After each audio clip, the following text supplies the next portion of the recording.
There's this great place in Bears Ears where we can put this high wire, and I'm just teasing. Thank you for the time. I do appreciate it. And I really do appreciate the leadership of Congressman Bishop.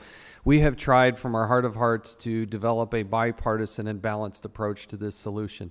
The easiest thing for me to do politically is just to say, to heck with the federal government and just, and that, because that's what I really do feel in my heart.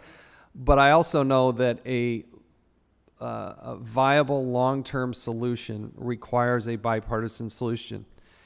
We have to develop something, and the place that we turn to do that is to look to the local communities. What you see in Rebecca Benally, the commissioner in San Juan County, is a registered Democrat who, at the beginning of this, did not start as a fan of this potential process, but ultimately came to this conclusion that the Public Lands Initiative is the viable solution. We've had more than 1,200 meetings.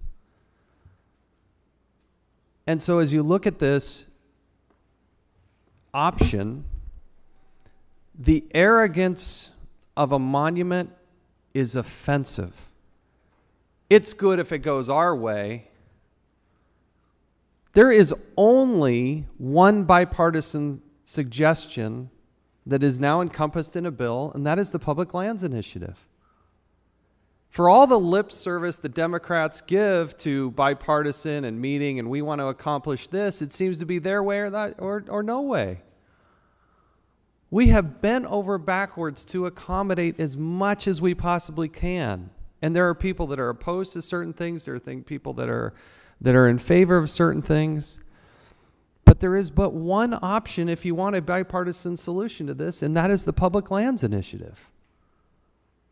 It would be entirely arrogant and offensive to a lot of people who have lived there for generations, to just have a president who's never been there and will never go there, to just unilaterally change the designation on millions of acres, change their lives forever. And so what we're trying to do as members consider this, most of us on this panel will never even visit there, is develop a local solution. We have 29 counties in Utah. We're dealing with 7. Just a handful. Now they're big. A lot of this are bigger than states. But let the locally driven process prevail. It's done in a bipartisan way. The locally elected officials do not support a monument, but they do support, by and large, this Public Lands Initiative. And so that's what we're asking for, that consideration. I would hope that you would give deference to those that represent this area, who want to do best for their constituents, just as you would want in your own districts. And we're not doing it unilaterally. We're not just blowing past everybody here.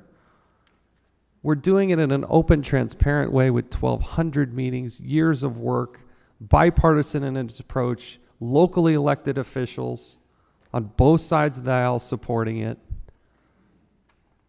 and a ratio of conservation compared to economic development that is unprecedented. So as I conclude here, I would like unanimous consent to enter into the record a September 9th letter we have received, September 9th, 2016, from the White Mesa, Utah part of the Ute Mountain Ute tribe.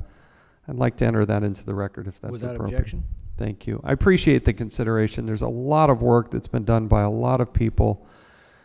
And if the White House would come in earnest and work with us to develop this solution, I'm sure we could get this bill to sail through in record time.